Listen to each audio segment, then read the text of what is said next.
People of the internet, today we're going to learn how Kill Tony became the internet's most hated show. Let's go. Okay, so let's have a quick chat real quick. Save the booze for when they really deserve them. The arena thing is becoming casual, but don't boo until the 60 seconds is up. Deal? There's some people booing me saying, don't boo. It's pretty crazy. Remember, if you boo the whole time, the rest of the world's gonna make fun of your city for being a shitty audience, and you don't want that. Little insider trading information. Okay, you could boo if you want to. We get paid the same amount no matter how much you boo. The arena thing is becoming casual. Fan sentiment around Kill Tony has been dropping more dramatically than Brendan Schaub's ability to finish a sentence. People seem angrier with each new episode, though exactly why isn't always obvious. A lot of factors play into it, and today I'm milking every reason, every symptom, and even trends that are bigger than the show, so you can finally decide if you're still hearing it both ways. But before we dive into the hate fest you all came for, let's unpack the outside factors that might be fueling the show's growing negative perception. Here's the thing. I think most people have caught on. Most people with half a head full of brain cells, could figure this out. That Kill Tony is just a lost lonely man's group. That's all it is for lost lonely men. That is what the group is. It's basically like the lowest percentile of men in our society, like Kill Tony. And people will, the first thing people are going to say when they see this they're not even going to watch it, but they're going to say, hey, they get a lot of views. Yeah, so does Insane Clown Posse. But do you want to go to the little Juggalo Fest? Hell to the nah. That shit's crazy. There's just something, the internet, I think the internet, because it has deprived us of social interaction in public, right? More, and just kept us in our houses. And, I think it's created a whole bunch of like sewer rat men, like these filthy creatures. And that's what a Kill Tony fan is. If you don't believe me, just look at their audience. These are people that don't try, that have given up, and the thing is if they put the same effort into just trying a little bit instead of being a Kill Tony fan and traveling to Madison Square Garden to not laugh, if they put the same effort, they wouldn't be in that group. But these are the men that have given up on society, given up on themselves, and given up on women. And so their only choice for any kind of social interaction is to go find more sewer rat men. And that's what Kill Tony is. It's a giant pool of floating sewer rats. It is. That is exactly what. And that's why everybody hates it. There's a lot of stuff that a majority of the people hate that is still at the top and run power. The government, for one. You know what I mean? Like, hey, just because it's hated doesn't mean it don't get views or has control of something. But at the end of the day, most people are smart enough. Kill Tony fans are the type of people that would pee on an electric fence. You know what I mean? Definitely hate on all the right people, but will hate precisely and purposefully, like my mother when she has to clean my anime body pillow.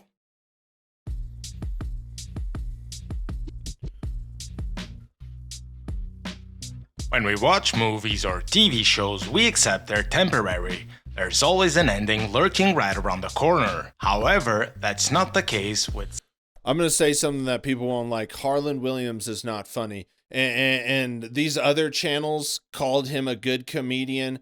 No, the only reason Harlan Williams got attention is because he was on Kill Tony and the David Lucas thing and whatever. The tapeworm thing was stupid, not funny. I turned that episode off. I think I pulled it up and I tried to listen to it. It was just like he tries way too hard, and he tries way too hard at pushing bad jokes. He's not funny. And you guys out there that made videos and called him a real comedian, then if he's a real comedian, why is he always hanging out at the Rogan Sphere and on Kill Tony all the time? He's not funny. I just don't know how that narrative somehow got passed during this last year, that all of a sudden Harlan Williams is a comedic god, when we didn't even recognize Harlan Williams until he came on that Kill Tony episode with David Lucas and the Joe Rogan podcast. Like, come on, guys. Most of the comedians right now are terrible. None of those comedians could make you cry laughing or make you like can't breathe because you're laughing so hard. That's what comedy used to be. And now, what is it? If people look at these guys, none of these guys are funny.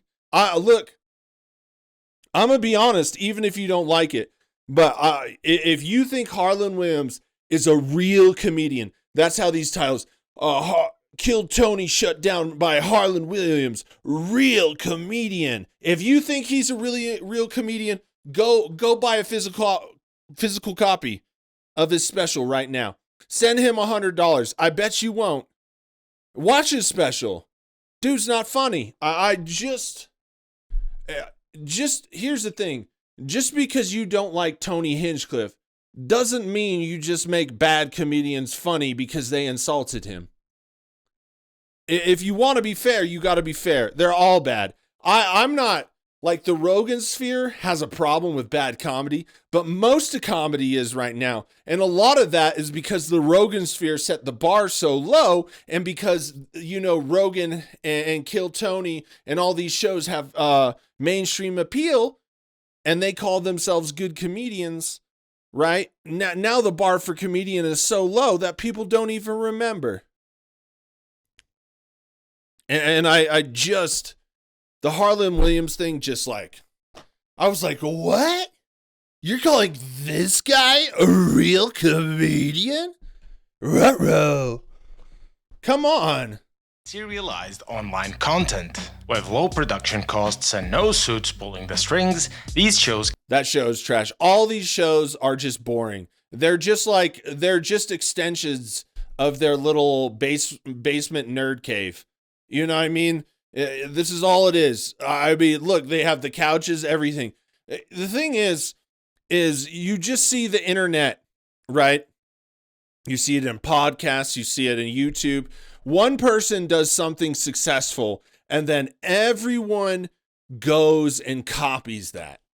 Nobody is trying to be individual. Nobody is trying to take any risk because it's hard. It's hard to say no to the people. You should do this. You should do it like this guy. And now you just see all these podcasts that are just plummeting. In the short term, when you copy these algorithms and stuff, but at the end of the day, you're just getting fans and they don't know who you are. And really, whenever that thing runs out, what do? Just people... good things take time, and on the internet and in media, things can happen overnight. But what happens to a lot of those people overnight? They disappear. I think the problem with a lot of these comedians is they all tried to copy that. Like, they all tried to copy the one person is successful, and now they just have all of these rubbish ass shows. And why wouldn't Sal just continue his popular show? Impractical Jokers. And so for this, to sit on a dirty ass couch, what, fucking promoting Wendy's? Get out of here. Can keep going as long as there's an audience willing to watch. At this point, Kill Tony has more episodes than South Park, Sopranos, Walking Dead, and Game of Thrones combined. If you add to that binge watching habits, it's easy to see how people can get fatigued and start finding it all repetitive after a while. Of course, I'm not claiming every online show is doomed after 10 years, but when folks are out there complaining about guests and asking for Adam Ray to dress up as an alien dressed as the Pope, that tells me that people are sick of the rinse and repeat. I mean, that's just a plague of of being a creator. Like, people are gonna get mad at you. You're never gonna do things like you used to. Your first album isn't as your third album isn't as good as your first. It's just like hard. You're under criticism. Get it, but I think you can do the shows, you can have a lot of episodes, this, that, and the other, but Kill Tony stopped being funny and became about Tony. And if you know what I mean, and nobody likes Tony. It kicked out the people that brought something different. There used to be energy on Kill Tony. You have the band. You didn't know if the band was going to get crazy. You didn't know if there's going to be an argument between Jeremiah. I mean, where's the tension in the show? The band just sits back there just like they've all been drugged. And they've been told only to play their songs and stay silent. I mean, there's nothing going on in this show. These days, it feels like every subreddit eventually turns into a hate group for a show they once loved. I don't have time to unpack how we got here, but this is truly the age of cynicism. People spend hours hate-watching content, they chronicle their negative views, and dogpile on anyone who disagrees. Obviously, shows and people deserve to be critiqued when they suck, but there's more than that going on here. Up until recently, Kill Tony had mostly dodged the hate watch crowd, but now they've definitely arrived. It's probably less of a factor than the last two, but plenty of folks are definitely piggybacking on the hate crowd to sneak in their political takes. Of course, this is to be expected when Tony and Rogan go all in backing a specific political candidate or party. But the point is, with how people obsess over politics now, some will twist literally anything Tony says or does into an attack on their beliefs, even if it's not political at all. I don't think that. I don't think people twist it. I think these guys give us, because I mean, look, if I'm going to make a video, it should be something that catches people's attention or interests people. I mean, and like half the time I fail at that, right? So you need to get the good clips, right? You need to get the things he says. And I think people are pretty fair about it. They only take, I mean, these guys are stupid. They literally record them being dumbasses all the time and then upload it for us to like watch. And so, I mean, it's not like we have to twist anything. They give it to us on a platter. I just wanted to point that out because I don't think it's this way with the Rogan sphere. Because I mean, look, David best example. And David Lucas told us how, he jujitsu'd his girlfriend out of the shower. Like, he literally told the story. So tell me, what are we twisting? You know what I mean? It's not that far-fetched. None of it is. It's exactly what they're saying, and we just critique it. That's it. You might notice from this graphic that Kill Tony's viewership has actually increased quite a bit over the last couple of years. Before the move to Austin, a typical Kill Tony episode pulled in around 100,000 to 500,000 views, occasionally cracking 1 million. But today, almost every episode easily clears 2 million views, with the first Trump and Biden episode sitting at a ridiculous 20. This is a perfect example of how many dumb people we have on our planet. There's a lot. Most people are. There's only the good few of us. Right here. I'm just joking. But seriously. There's a lot of dumb people here. 6 million views. This rush of new viewers, mixed with all those other factors, naturally creates way more discord than back when the fan base was smaller and a much more tight and homogeneous crowd. Alright, let's unleash the hate and break down exactly how Kill Tony changed and why it sucks so hard right now. So hard. Yeah, it's easy for fans to criticize Tony for this, but let's be real, if we've been grinding and fighting for something since 2013, we'd probably end up doing the exact same thing. These days, the show's production feels laser focused on chasing bigger venues, higher profile. It looks like a wrestling match. That's what killed Tony. He's so mad that WrestleMania. I think one of the deepest wounds. And listen, if you think these guys are so successful, right? WrestleMania pimp slapped Tony and then kicked him when he was down as well. And that's got to be like, I wonder if Tony still watches wrestling, because that's got to be one of his biggest wounds. It's probably like, if people could show their wounds, it's like a double barrel shotgun to the chest for Tony. You know, he's got a little squirt. Right? He's hurt. Wrestling said goodbye. They gave him the old excommunicado. It's pretty funny though. Guests and grabbing the widest audience possible. Sure, that approach can create viral moments and wild train wrecks that you can't look away from, but it doesn't always make for the best viewing experience. Ironically, it's the same corporate hustle Tony used to hate on. It's all about numbers, higher production value, bigger deals, and revenue, while the actual fan... Dude, we tried for like a month to watch Kill Tony live, right? I was testing it, and I would live stream, and we'd try and watch Kill Tony live. Bro, never made it more than like 30, 40, 50 minutes, not over an hour. Like you just can't. And you see this from show to show. You see this with Two Bears, One Cave. None of it's entertaining. They act like they're too good or they don't want to be there. And there's nothing. They stopped trying. They lost passion. And you got to put something out there, even if you aren't the best in the world. But if you want to have a fan base, you got to be passionate. You got to put something into it, and you got to show up. And these guys they show up, but they're just hollow bodies. And these are supposed to be the funniest men in the world. Experience gets pushed further down the priority list. And despite its effort to be edgy, which we'll address in a second, to me, the show actually ends up feeling kind of bland, which is what happens when Look at all those empty seats. Look at all those empty seats.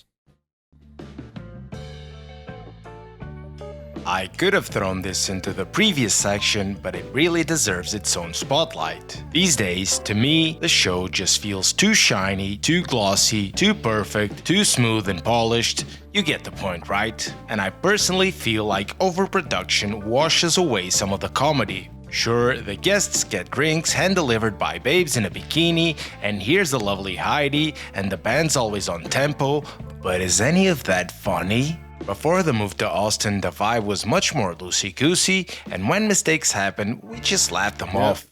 And you know, like, people will criticize you. Like, everybody thinks they're like a content expert, right? And people will criticize you, and you'll watch these YouTube channels that tell you to like have all this like high-end production. But you know, you saw all over the world, we've been pushing that. But at the end of the day, money, high-end production, people want connection. People want to feel like you see them. People, you know what I mean? People want to listen to somebody that entertains them, right? And it doesn't matter. And if you don't believe that, look at the biggest creators. You look at all those streamers, you look at all those guys on Twitch. They're getting views. They're having 100, 200,000 people watch them at the time. You go over YouTube, right? You see, I mean, you know, the clearest example, love her or hate him, Asmongold is like world famous now, and he sits in a dirty house, right? People, it's kind of been ingrained in us to focus like we always got this, but a lot of times, you know, you just have to push record. And if people respond to you, they respond to you. And if they don't, they don't. Right? And that's how it goes. Because, like, most days, people just care about the message or the entertainment and not how it's formed. I mean, you look at the music industry. People aren't going into studios and spending months recording, bringing in all these musicians. They're making it on their Apple computer in their bedroom. As long as you give something that people want, people will support you. You know, imagine if I took down the Hellraiser poster. Bro, y'all would be sad, and you'd flood my comments section, you know, with bring back the Hellraiser poster. It would literally almost be as bad as Joe Rogan's Burn the Boats if I took down the Hellraiser poster. I'm just telling you facts. In my opinion, there's a key element that fuels the overproduction feel to the current Kill Tony product, the new best band in the land. In the old days, when you were watching Kill Tony, it felt like you were just hanging with the boys. I love the new band as much as the next guy, but do they really add anything comedy-wise to the show? And how important? You would have thought at the intro when I said all of this shit that I'd watch this, but I haven't.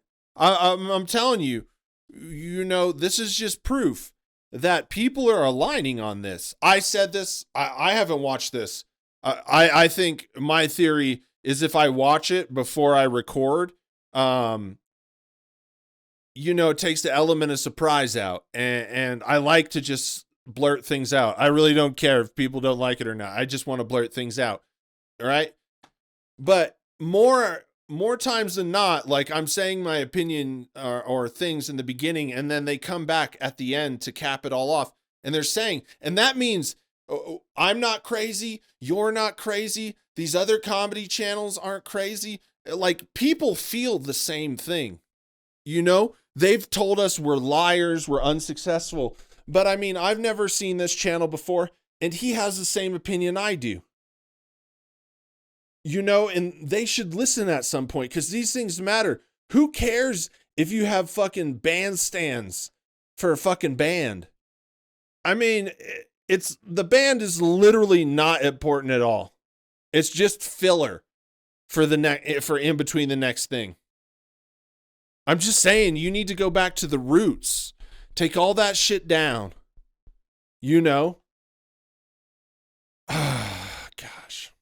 Is it to me, the average comedy fan, that they can play any song in the world really tightly at the snap of Tony's fingers? It's not. I couldn't give less of a fuck about it. Sure, the previous band sometimes made the show drag a little, but it also made it rich in layers. There was the show being put on by the open micers, there was the show being put on by the band, and there was the bigger show that was Kill Tony with its hosts and panelists. Today there's a lot of ring girls, arenas, big screens. There it is. Look, he has the wrestling logo. You see that?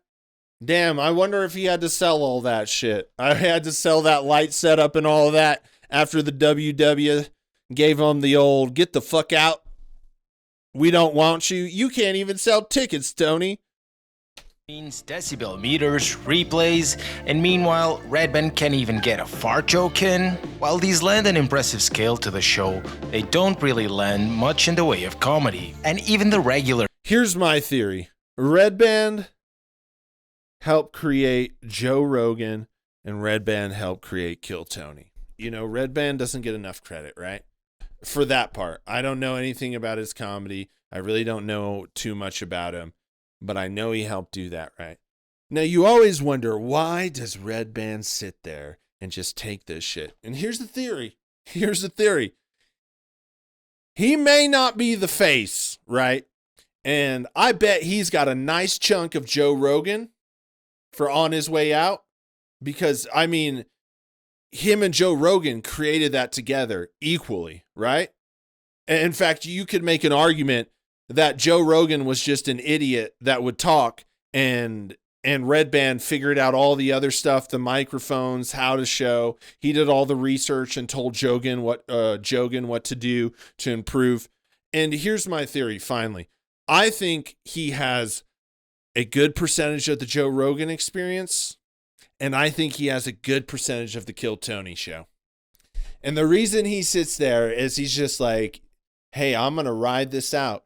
But y'all, I made 2 of these things, and y'all losing fans on just one that you didn't even create. It don't matter. I'm going to get my money while I can, and you have your jokes. But when your show dies, I'm going to make another one, and then I'm going to laugh at you. That's what I think. He just stays quiet because he has a good percentages of each show, and he makes money. And he made it. He's done it 2 times in a row and completely different styles. One was a podcast, one is a variety show, and he made both of them successful. I bet he has some ownership. Just a thought. Segments feel lesser than they were. Back in the day, at any given night, we might see Jeremiah puke milk or shave his pubes just because. But today, it feels like we're just going through the motions of measuring or weighing in people, giving them a guitar, and why the fuck are we still trying to keep the Mexican drum moth alive as a segment? I mean, that's another thing about the show, is it has gotten to this. Like this guy plays a crusty ass pentatonic solo, right? And like everybody acts like he's up there shredding. You know, there's so many people that shred like gods. And they put this man up in a cell because he played like, you know, just a basic beginner guitar solo. You know what I mean? It's just crazy. Like how these guys, you see how it's these edgelord loser mentality. They just praise shit that isn't even good. They don't even like Kill Tony, but they'll die on the cross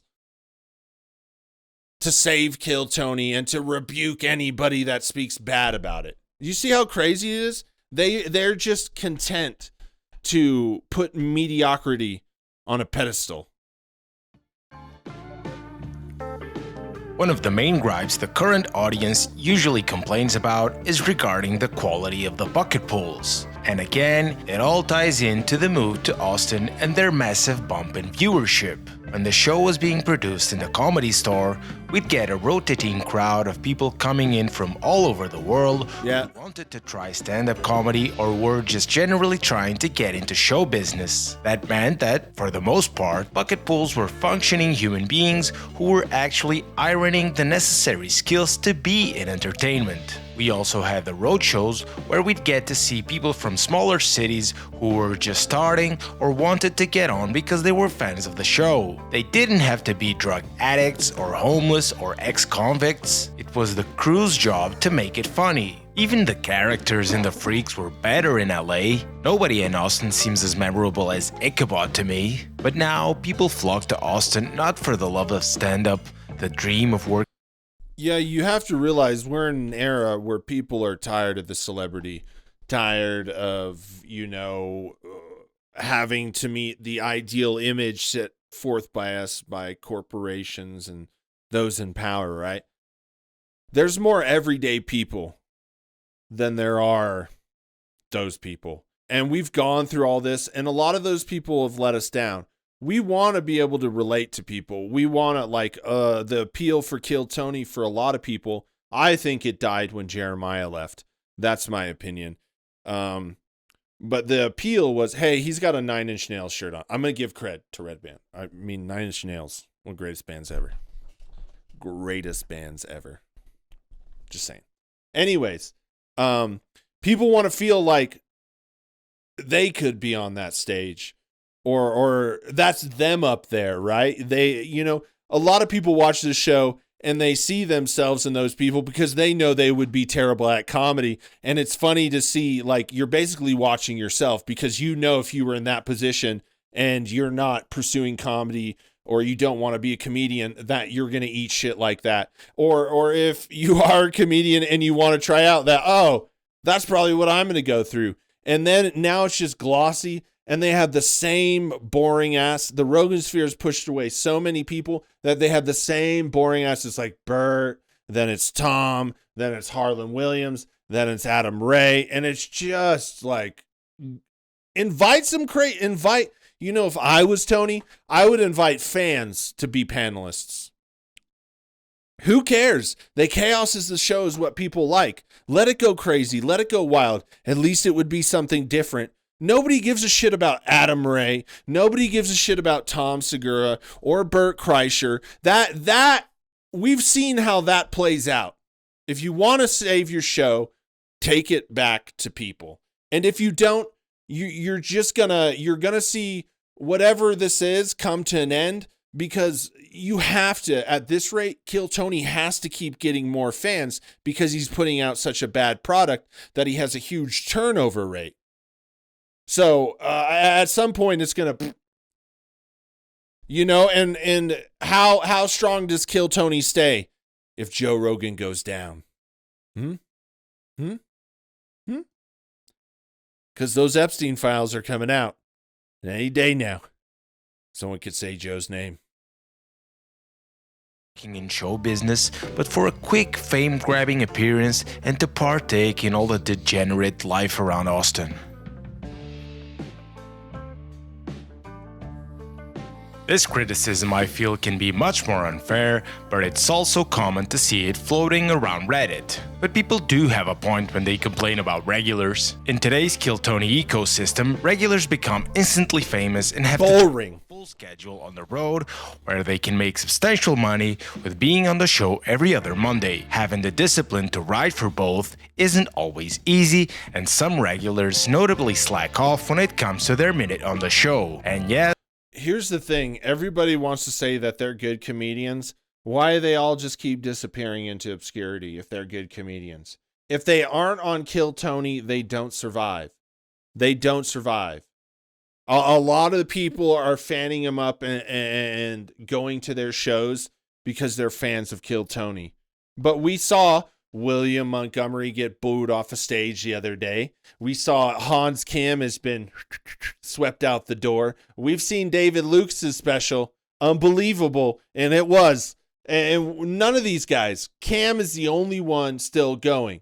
And we don't know how long that story, or if it'll progress to getting bigger through SNL, or he'll just be a guest, or he'll lose his spot. We don't know that yet. But so far, the only one with anything substantial out of all of them, I'm not even the past ones. The one guy, everyone says the one guy is the famous and then he disappeared. The only one still going with something substantial outside of Kill Tony is Cam Patterson. And you got to give him credit for it because he's the only one that's escaped. I showed you the Casey Rocket outside of Kill Tony. I showed you William Montgomery, Hans Kim. They all suck. And it's like, like somebody trying to be famous because they clung on to their friend's fame or they were on the show with their famous friend. That's what they are. And as soon as their time is done, they're no longer relevant. Find me a comedian outside of Cam Patterson that's doing something substantial. There isn't. I'm talking to you, Hans Kim and Cam Patterson. Also, with so much exposure, it's hard to keep interested by a regular when you've been seeing them for 6 years, like in the case of William Montgomery. And also, I got a beef to squash, okay? I called out William Montgomery from the jump on this channel. I said, he ain't funny. Why is he yelling? He looks like he would be a bad stepfather.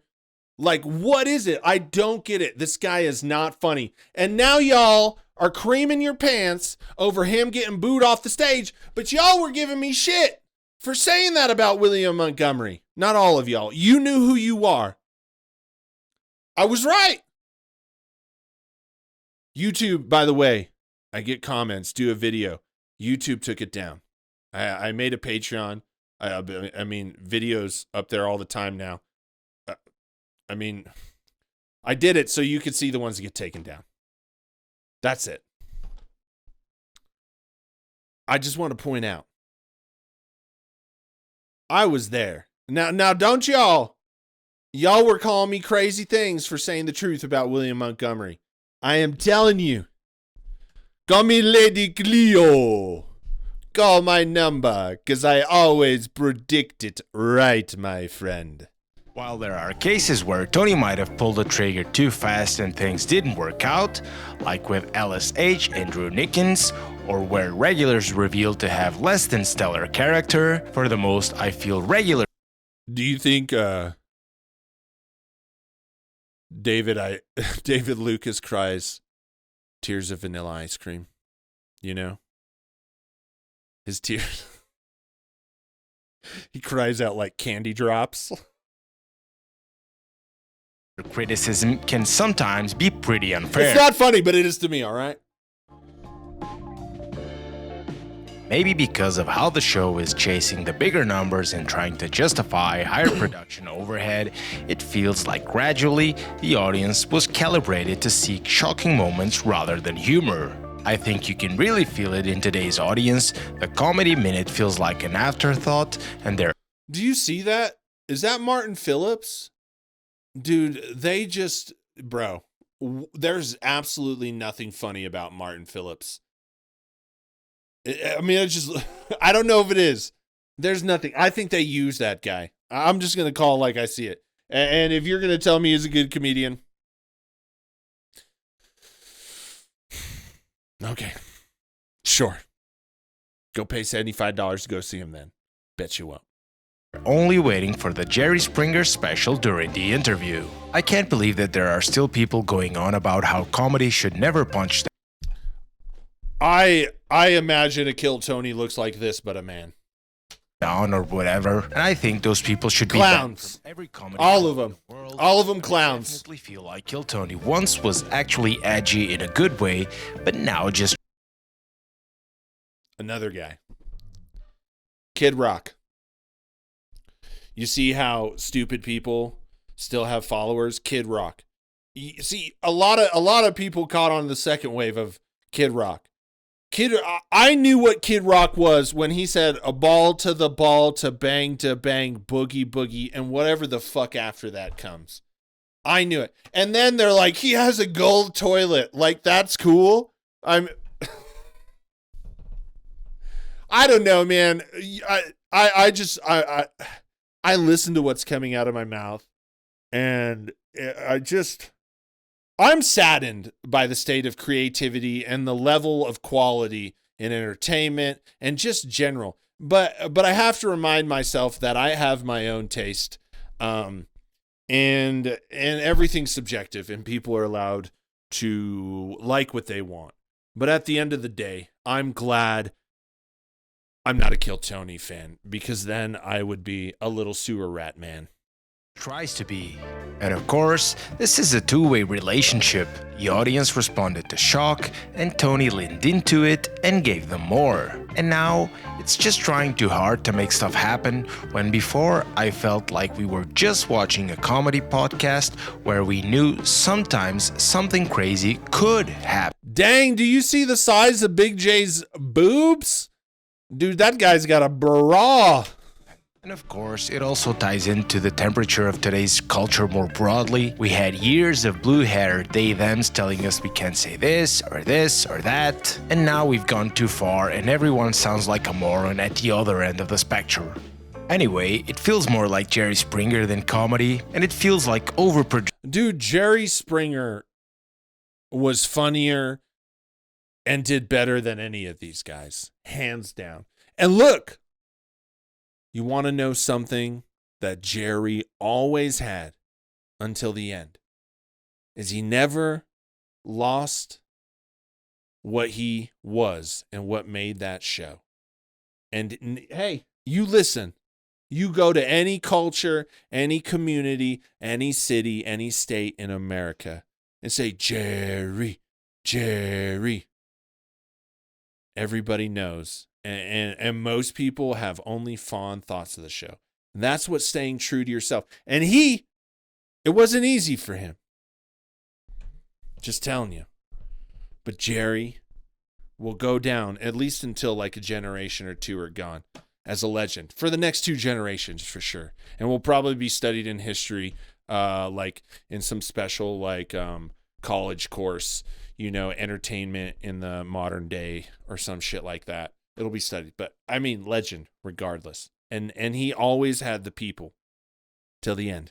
Juice trash, so it definitely belongs on Netflix, where all things I will never pay for end up on. So I guess that's my thoughts on the current Kill Tony product.